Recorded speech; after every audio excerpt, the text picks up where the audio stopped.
Hey guys, welcome back. Robocraft Early Access coverage. This is episode 73. I'm Enigmaeus, and today we're continuing with the construction of the Prety Hate Machine Mk.II.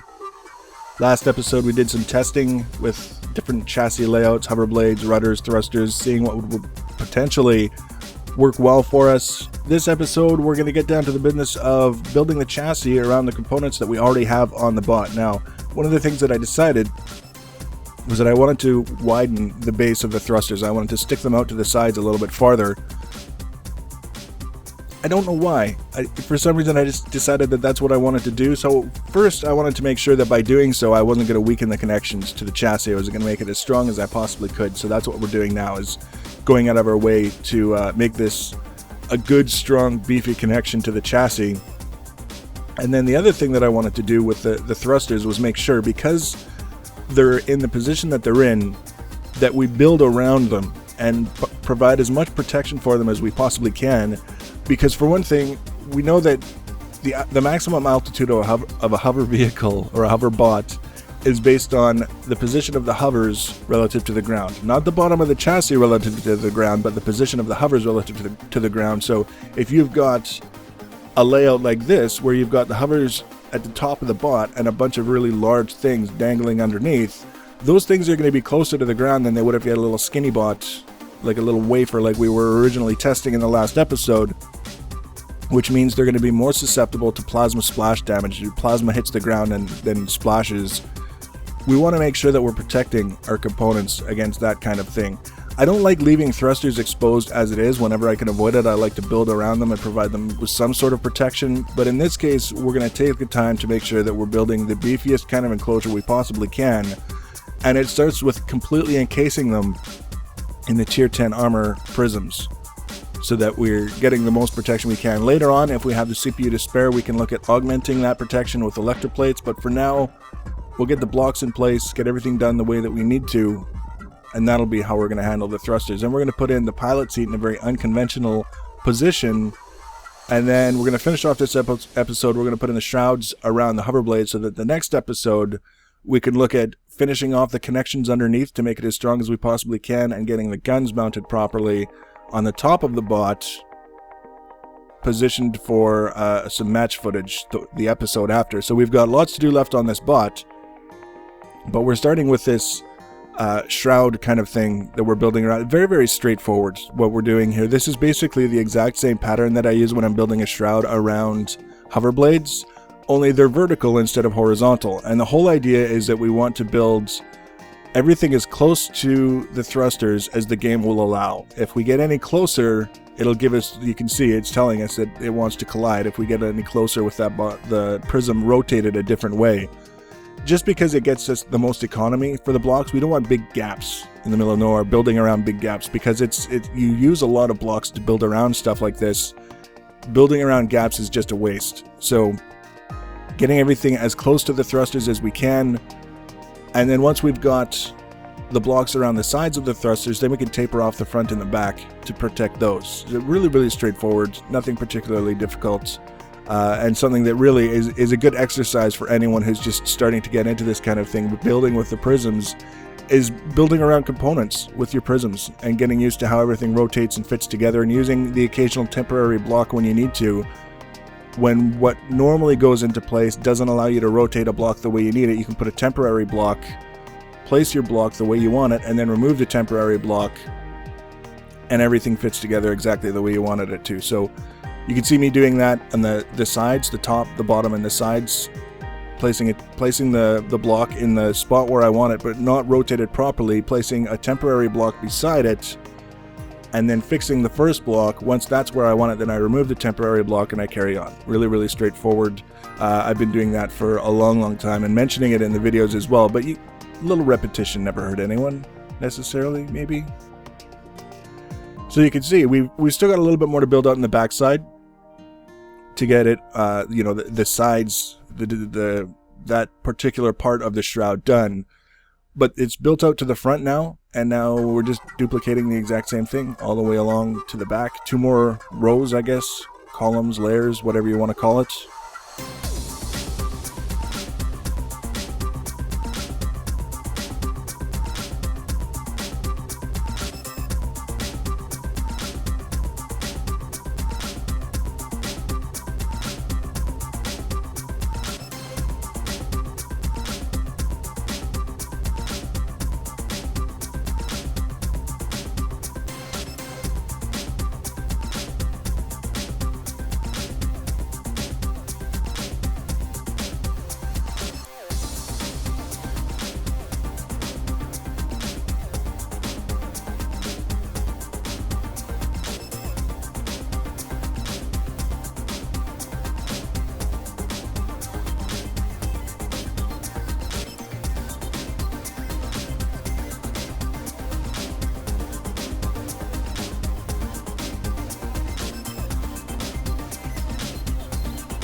So you get an idea now, once the sides are built out, we just kind of taper off the front and the back so that it's not going to look fantastic, it's not going to look horrible, it's just going to work to provide a little bit of extra protection on the front and the back, and close things off a little bit easier than if we were to try and build off of flat kind of front and back. We could if we wanted, but we don't.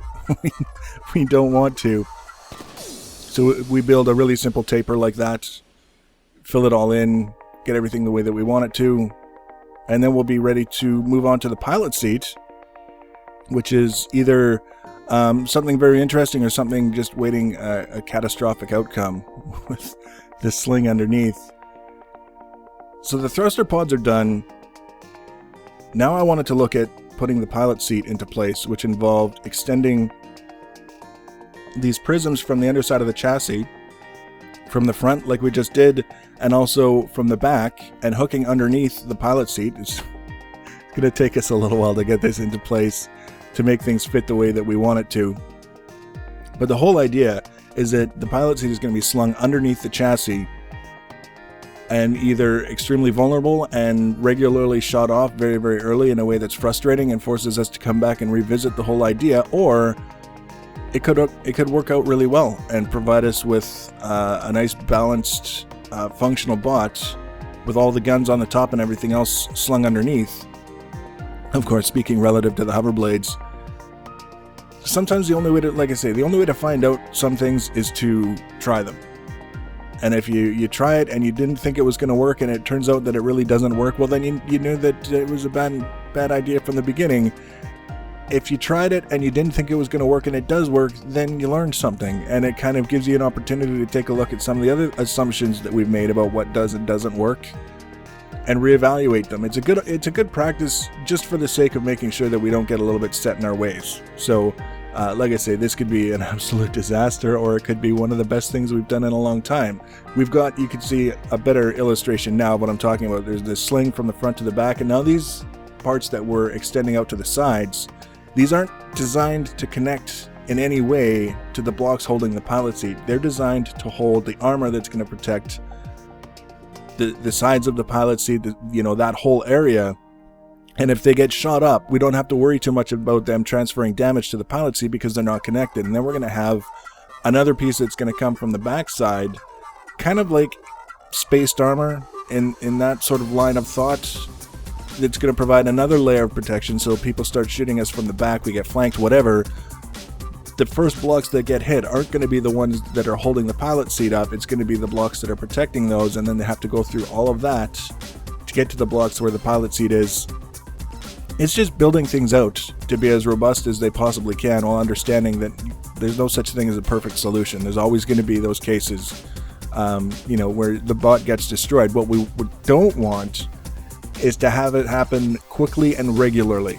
That's kind of the thing. We don't want to build a balloon. We want to build a bot that's, for the most part, going to be pretty robust, and occasionally is going to have a bad match where just everything gets hit in the right spots to cause a very quick end, as long as it's not a habit.